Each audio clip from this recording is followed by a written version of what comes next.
Hi and welcome to Easy Spoken English Kanji. இன்னைக்கு வீடியோவில் நம்ம பார்க்க போகிற லெசன் ரொம்ப நாளாக என்னோட டு டூ லிஸ்ட்டில் இருந்தது. இந்த லெசனை ரொம்ப நாளாக நான் போஸ்ட் பண்ணணும்னு நினச்சிட்டே இருந்தேன். பட் ரீசெண்டாக நான் போஸ்ட் பண்ண வீடியோவில் ஒரு சப்ஸ்கிரைபர் காமெண்ட் பண்ணியிருந்தாங்க இந்த லெசன் போடுங்கன்னு சொல்லி. So immediately I thought I should do it. So இன்றைக்கி நம்ம பார்க்க போகிற லெசன் கிளெஃப்ட் சென்டென்சஸ் பற்றி தான். பேரை கேட்டோடனே பயந்துடாதீங்க. ரொம்ப இன்ட்ரெஸ்டிங்கான ரொம்பவே சிம்பிளான ஒரு சென்டென்ஸ் ஸ்ட்ரக்சர். ரொம்ப நீங்கள் யூஸ் பண்ணி பேசும்போது ஸ்டைலிஷாக இருக்கும். அந்த மாதிரியான சென்டென்ஸ் ஸ்ட்ரக்சர் தான் இன்றைக்கி பார்க்க போகிறோம். So without any further delay let's get started. முதல்ல கிளெஃப்ட் சென்டென்சஸ்னால் என்னன்னு பார்ப்போம். கிளெஃப்ட்ன்ற வார்த்தைக்கு டிவைடட் அப்படின்னு அர்த்தம். ஸோ கிளெஃப்ட் சென்டென்சஸ்னால் டிவைடட் சென்டென்சஸ். நார்மலாக நம்ம பேசக்கூடிய ஒரு சிம்பிள் சென்டென்ஸ், அதாவது ஒரே ஒரு வாக்கியத்தை பிரித்து ரெண்டு சென்டென்ஸாக அந்த சென்டென்ஸை பேசுகிறது. அந்த ஒரு சென்டென்ஸையே நம்ம ரெண்டு சென்டென்ஸாக பேசுகிறது தான் கிளெஃப்ட் சென்டென்சஸ். எதுக்கு ஒன்று ரெண்டாக பிரித்து நம்ம பேசுகிறோம் அப்படின்னு பார்த்தீங்கன்னா, அந்த சென்டென்ஸ்க்கு ஏதோ ஒரு எம்ஃபசிஸ் நம்ம ஆட் பண்ணணும்னு நினைக்கிறோம். ஏதோ ஒரு விஷயத்தை அழுத்தி சொல்லணும்னு நினைக்கிறோம். அதுக்கு நம்ம ஒரு சென்டென்ஸை ரெண்டாக பிரித்து பேசுவோம். இல்லைனா யாராவது ஒரு விஷயத்த சொல்கிறாங்க, அது தப்பாக இருக்க நம்ம கரெக்ட் பண்ணணும்னு நினைக்கும் போதும் இந்த மாதிரி ஒரு சென்டென்ஸாக சொல்லாமல் ரெண்டு சென்டென்ஸாக பிரித்து சொல்கிறோம். ஸோ ஒரு சென்டென்ஸாக சொன்னோன்னா அது சிம்பிள் சென்டென்ஸ். சிம்பிள் காம்பவுண்ட் காம்ப்ளெக்ஸில் இருக்கிற சிம்பிள் சென்டென்ஸ். அந்த சென்டென்ஸை ரெண்டாக பிரித்து சொல்லும்போது அது காம்ப்ளெக்ஸ் சென்டென்ஸாக ஆகுது. எதுக்கு நம்ம சிம்பிள் சென்டென்ஸை காம்ப்ளெக்ஸ் சென்டென்ஸாக மாற்றுறோம்? காம்ப்ளெக்ஸ் சென்டென்ஸ் அப்படின்னா அது கஷ்டமான சென்டென்ஸ்னு அர்த்தம் கிடையாதுங்க. ரெண்டு சென்டென்ஸாக இருந்துச்சு அப்படின்னா அது காம்ப்ளெக்ஸ் சென்டென்ஸ். காம்ப்ளெக்ஸ் சென்டென்ஸ் பற்றி நிறைய வீடியோஸ் நம்ம சேனலில் இருக்குது. கண்டிப்பாக நீங்கள் செக் அவுட் பண்ணி பாருங்கள். ஸோ இந்த லெசன்லேயும் நம்ம காம்ப்ளெக்ஸ் சென்டென்சஸில் இருக்கிற கிளாஸஸ், என்ன கிளாஸஸ் நம்ம இந்த கிளெஃப்ட் சென்டென்சஸில் யூஸ் பண்ணுறோம், இதெல்லாம் டீட்டெயிலாக ஒன்று ஒன்றா பார்ப்போம். ஓகே, ஸோ கிளெஃப்ட் சென்டென்சஸில் நிறைய டைப்ஸ் இருக்குது. இந்த வீடியோவில் நம்ம பார்க்க போகிற டைப் என்னென்னு பார்த்தீங்கன்னா இட் கிளெஃப்ட். இட் வச்சு யூஸ் பண்ணுற கிளெஃப்ட் சென்டென்சஸ். ஸோ இதோட ஸ்ட்ரக்சர் பார்த்தீங்கன்னா இட் இஸ் இல்லைனா வாஸ் இருக்கும். நம்ம என்ன விஷயத்தை எம்ஃபசைஸ் பண்ணணும்னு நினைக்கிறோமோ அதை இந்த இஸ் இல்லை வாஸ் பக்கத்தில் சொல்லுவோம். ப்ளஸ் கன்ஜங்ஷன் யூஸ் பண்ணுவோம். Who, which are that use பண்ணுவோம், followed by the clause. Okay, so இப்போது நார்மலாக அந்த சென்டென்ஸை சொன்னால் எப்படி இருக்கும், அதே சென்டென்ஸை கிளெஃப்ட் சென்டென்ஸாக ஒரு எம்ஃபசைஸ்டு சென்டென்ஸாக சொன்னால் எப்படி இருக்கும், தமிழ்லேயும் இங்கிலீஷ்லேயும் இப்போ நம்ம பார்ப்போம். நான் அவனுக்கு பணம் கொடுத்தேன், இது இங்கிலீஷில் I gave him the money. Simple சென்டென்ஸாக இருக்குது, கரெக்டாக? இப்போ இதை எம்ஃபசைஸ்டு சென்டென்ஸாக கிளெஃப்ட் சென்டென்ஸாக சொல்லும் போது இது எப்படி பிரிக்கிறோன்னு பாருங்கள். அவனுக்கு பணம் கொடுத்தது நான் தான் அப்படின்னு சொல்கிறோம். இல்லைனா தமிழில் நம்ம நான் தான் அவனுக்கு பணம் கொடுத்தேன் இப்படியும் இதை சொல்லலாம். சரிங்களா? ஸோ இந்த இடத்துல நான் தான் அப்படின்ற அழுத்தம் இருக்குது பார்த்தீங்களா, அதுக்காக தான் நம்ம கிளெஃப்ட் சென்டென்ஸை யூஸ் பண்ணுறோம். இதை ஐ கேவ் ஹிம் த மணின்னு சொல்லும்போது இந்த அழுத்தம், இந்த ஒரு எம்ஃபசிஸ் கன்வே ஆகாது.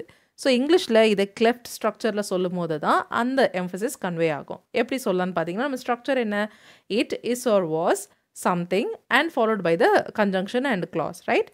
ஸோ இதில் என்ன சொல்லலாம், அவனுக்கு பணம் கொடுத்ததுன்னு பாஸ்டில் இருக்குது. So it was me who gave him the money. Okay, it was me வந்து பர்சனாக இருக்கிறதுனால ஹூ யூஸ் பண்ணுறோம். இந்த இடத்துல பர்சனுக்கு நம்ம ஹூ ஆர் தேட் யூஸ் பண்ணலாம்.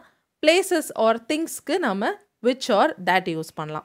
ஓகே, சில இடங்களில் நம்ம கன்ஜங்ஷனே இல்லாமல் கூட பேசலாம். அந்த எக்ஸாம்பிள்ஸும் இருக்குது, தொடர்ந்து பாருங்கள்.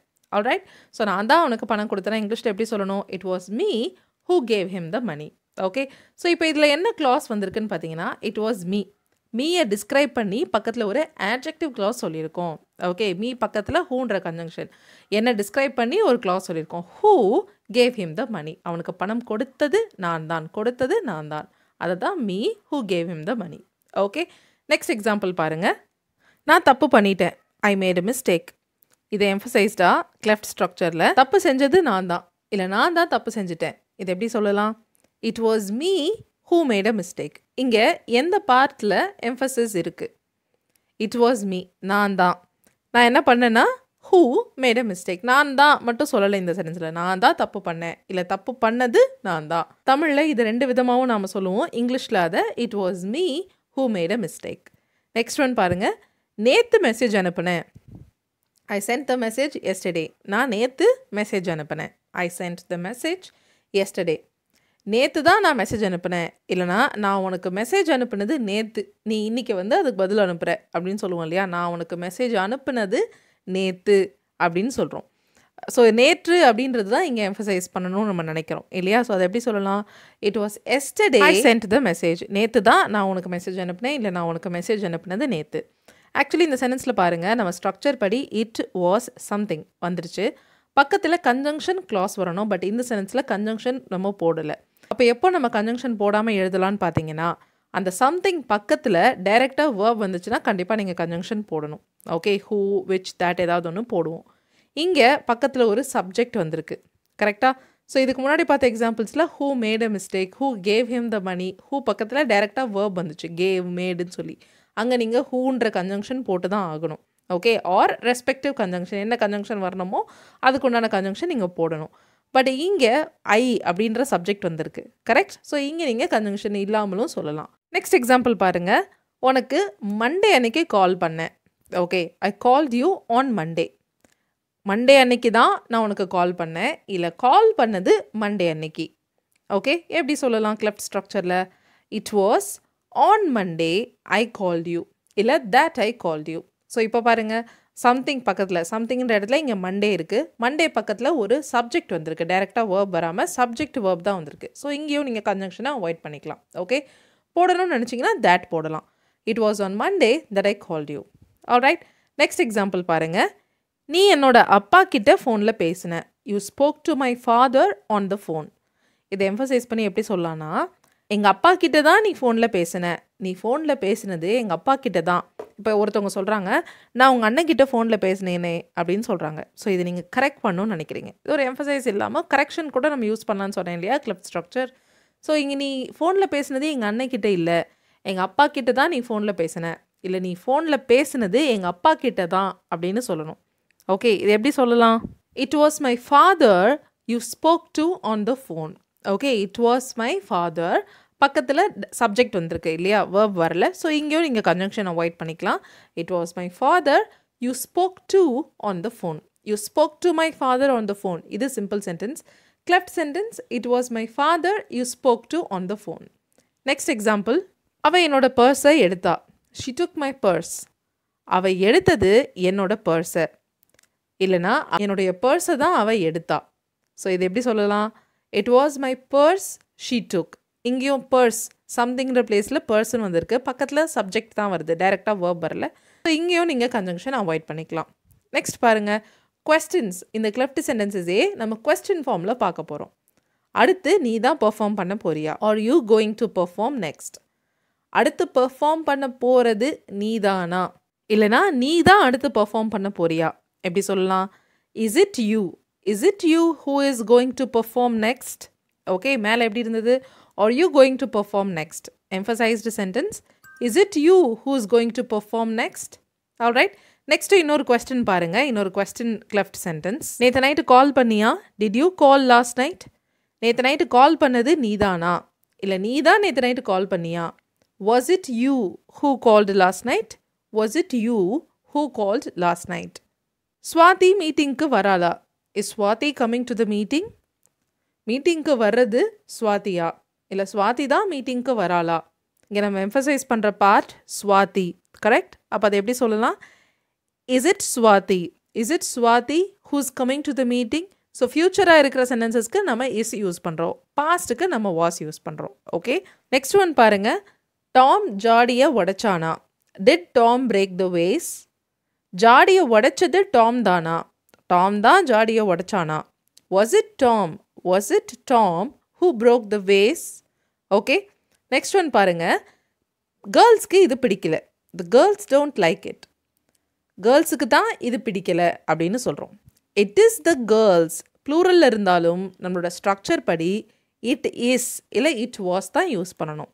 It is the girls who don't, பக்கத்தில் எழுதுகிற வேர்பு, அதாவது அந்த நவுனை டிஸ்கிரைப் பண்ணி நம்ம ஒரு adjective clause எழுதணும் இல்லையா, அந்த adjective clauseல எழுதுகிற வேர்ப் வந்து அந்த நவுனுக்கு ஏற்ற வேர்பாக இருக்கணும். பட் சென்டென்ஸோட பிகினிங்கில் எப்போவுமே இட் இஸ் இல்லை இட் வாஸ் தான் வரணும். Okay, it is the girls who don't like it. Next நம்ம கிளப்ட் சென்டென்சஸை நெகட்டிவ்ல எப்படி சொல்லலாம்னு பார்க்கலாம். அதாவது நெகட்டிவ் ஸ்ட்ரக்சர்னா இட் இஸ் வாஸ்க்கு பதிலாக இட் இஸ்ன்ட் இட் வாஸ்ன்ட்னு வரப்போகுது. எக்ஸாம்பிள் பாருங்க. நீ எனக்கு கால் பண்ண, என் அண்ணனுக்கு இல்லை. You called me not my brother. இதை கிளப்ட் சென்டென்ஸில் எம்ஃபசைஸ்டாக எப்படி சொல்லலாம்னா, நீ கால் பண்ணது என் அண்ணனுக்கு இல்லை, எனக்கு தான். ஓகே, நீ அண்ணனுக்கு கால் பண்ண நினச்சிட்டு இருக்கியா, நீ கால் பண்ணது எங்கள் அண்ணனுக்கு இல்லை. It wasn't my brother who you called or whom you called, it was me. Okay, இந்த இடத்துல who whom doesn't matter, or ரெண்டுமே இல்லாமலும் சொல்லலாம். It wasn't my brother you called, it was me. Okay, next ஒன்று இதே மாதிரி ஒரு sentence தான். பணம் பிரச்சனையாக இருக்கல, நேரம் தான் பிரச்சனையாக இருந்துச்சு. Money was not the problem, the time was. அதை எம்ஃபசைஸ்டாக கிளப்ட் சென்டென்ஸில் பிரச்சனையா இருந்தது பணம் இல்லை, நேரம்தான். நீ கால் பண்ணது அண்ணனுக்கு இல்லை, பிரச்சனையா இருந்தது பணம் இல்லை. It wasn't money that was the problem. It was time. Money was not the problem. It wasn't money that was the problem. It was the time. Okay? Next one பாருங்க. Dog இதெல்லாம் கலச்சு போடலை. The dog didn't make the mess. இதெல்லாம் கலச்சு போட்டது dog இல்லை. It wasn't the dog who made the mess or that made the mess. Okay? It wasn't the dog that made the mess. நாங்கள் இன்னைக்கு கிளம்பலை. We are not leaving today. நாங்கள் கிளம்புறது இன்னைக்கு இல்லை அப்படின்னு சொல்லி வேறு ஏதோ சொல்ல போகிறோம், நாளைக்கு ஆர் நெக்ஸ்ட் வீக் அந்த மாதிரி. நாங்கள் கிளம்புறது இன்னைக்கு இல்லை. It isn't today that we are leaving. It is not today that we are leaving. Okay, so இன்றைக்கான லாஸ்ட் எக்ஸாம்பிள் ஒரு லாங் சென்டென்ஸ் கொடுத்துருக்கேன். நம்ம லெசனில் லாங் சென்டென்ஸ் இல்லைன்னா எப்படி? ஸோ பாருங்கள், என்ன நடந்ததுன்னு நான் பார்க்கல, அவர் பார்த்தாரு. I did not see what happened. He did. So இதை எம்ஃபசைஸ்டாக கிளெஃப்ட் சென்டென்ஸ் ஸ்ட்ரக்சரில் என்ன நடந்ததுன்னு பார்த்தது நான் இல்லை, அவர். I did not see what happened. It was him who saw. திருப்பியும் who saw சொல்லாமல் ஃபர்ஸ்ட் வேர்போட who didன்னு ஸ்டாப் பண்ணிக்கலாம். I didn't see what happened. It was him who did. Okay, ஏன் நாம் நெகட்டிவ் கிளெஃப்டில் கூட சொல்லலாம். It wasn't me who saw what happened. It was him. Okay, it wasn't me who saw what happened. It was him who did. Okay, so இப்போது இந்த club sentence ரிலேட்டடான நிறைய TV show clippings நான் add பண்ணியிருக்கேன். ஒரு கிளிப்பிங்கும் 2 தடவை play ஆகும். Second time playback speed கம்மியாகவும் தமிழில் அதுக்கான அர்த்தத்தையும் கொடுத்துருக்கேன். பொறுமையாக பாஸ் பண்ணி அந்த கிளிப்பிங்ஸை பாருங்கள், அந்த அர்த்தத்தை புரிஞ்சுக்கோங்க. உங்களுக்கு டெஃபினட்டாக யூஸ்ஃபுல்லாக இருக்கும். Thank you so much for watching this lesson till the very end. I'll see you all in the next video. Till then, take care and bye. And here are the clippings coming up for you. And it was me who did it. And it was me who did it. But it is you who did not follow the plan. But it is you who did not follow the plan. It wasn't her who promised me. It wasn't her who promised me. It wasn't me who found her.